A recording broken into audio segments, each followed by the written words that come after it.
In March 2004, a series of bombs exploded and killed 192 people on trains and injured thousands. A fingerprint was found on the crime scene and it was sent out into the world's different countries to be analyzed. The crime lab of the FBI conclusively identified the fingerprint to be from Brandon Mayfield, meaning 3 of their examiners said that it conclusively belongs to Brandon Mayfield. And yeah, he was arrested, but 2 weeks later the colleagues from Spain said that they concluded that it's not belonging to Brandon Mayfield. So how could that be? 3 of the guys of the FBI's crime lab identified it conclusively to be from him, and other experts from Spain disagreed. And as it turns out, the Spanish were right, and Brandon Mayfield was paid $2 million and released. 3 people from the FBI's crime lab did make a mistake. It wasn't a problem with their devices or methodology or anything like that. It was a problem and a mistake of judgment. Fingerprint analysts do have to make judgments. It's not all black and white. Like when you think of fingerprint analysis, it's like, yeah, I put my fingerprint on my phone and I get access to it, and it's clear, it's always me. It doesn't let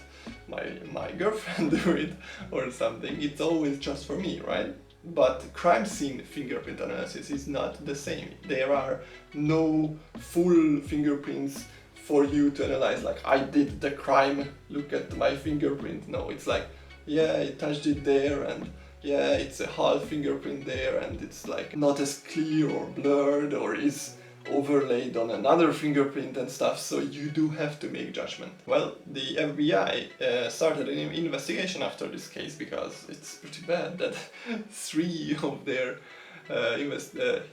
examiners did a mistake, the same mistake on the same case, one after another, and it's just baffling. Like when you think of fingerprint analysis, you think of it like, yeah, it's always correct, and the jury in a crime case thinks of it as well, as, you know, if the fingerprint is a match for a suspect on this murder weapon, then, you know, go to prison, right? But it turns out, yeah, maybe it's not that conclusive. So I mean, it's always pretty exact, but it's not 100%. It's not. So how the mistake happened, according to the FBI's report, is the following. So when you analyze a fingerprint, many fingerprints get chosen by a machine to be possible matches. And these possible matches will be given to an expert examiner. And this expert examiner will compare the latent print that they got from the crime scene to the possible matches got from the machine, get from the computer, and he compares the two, and he or she makes a judgment. And it's either conclusive, so meaning, yeah, it matches. It might be inconclusive, like, yeah, I don't know, it might match, it might not. And it might be a no, it doesn't match. So it might be a no, a yes, or a I don't know. Because, you know, there might be just a quarter of a fingerprint and it's all blurred, and you might be like, yeah, it looks kind of like, but it's like, I don't know. And the fingerprint examiners are taught to be careful, and if they don't know, then don't say that it is matching, because that can cause a life to be ruined, right? You have to be very careful, it's taught to them. But in this case, the FBI report said that the first examiner was very much impressed by the computer choosing a couple of fingerprints, and he was kind of impressed by it, and then that influenced the judgment of the guy. And yeah, he just said, yeah, it matches. And the next examiner, the second, was influenced by the judgment of the first, because the first examiner was like very popular and very high held and respected. And so the second was impressed by the first saying that it matches, and and the second said as well, okay, it matches.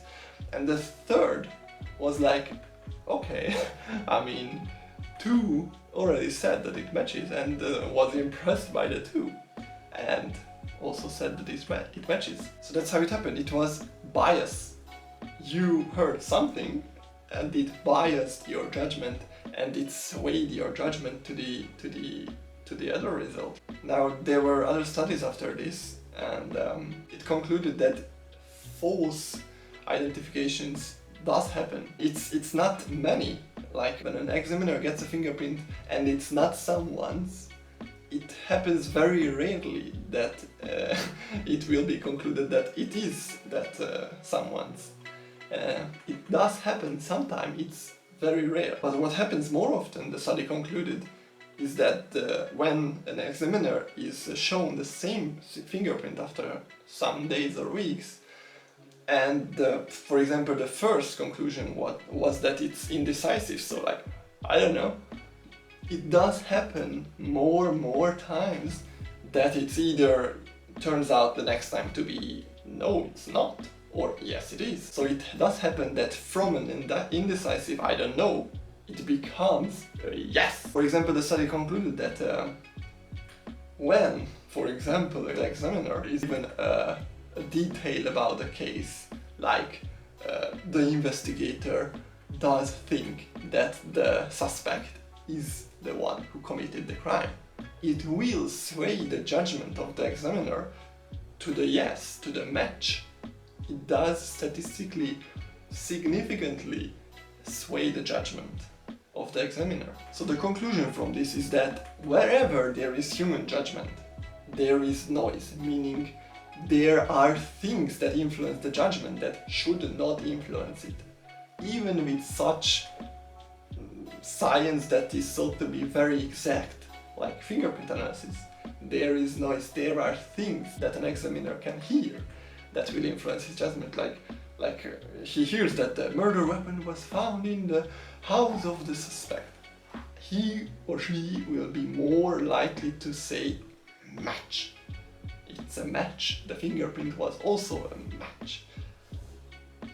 If not that directly, but it does very much influence the judgment of the examiner. Wherever there's human judgment, you cannot be 100%, never 100% sure that the judgment is pure, is correct, and that's a very scary thing. And you can imagine if 3 fingerprint examiners said that it is a match and the fingerprint is the suspect's and all that on the crime scene, then you can imagine other experts and other eyewitnesses and all the other evidences might be also swayed to the guilty, to the match side, right? Like an eyewitness hears this and he might not have been that definitively sure that he saw the suspect, but after this the images will be built up in his mind and he or she will be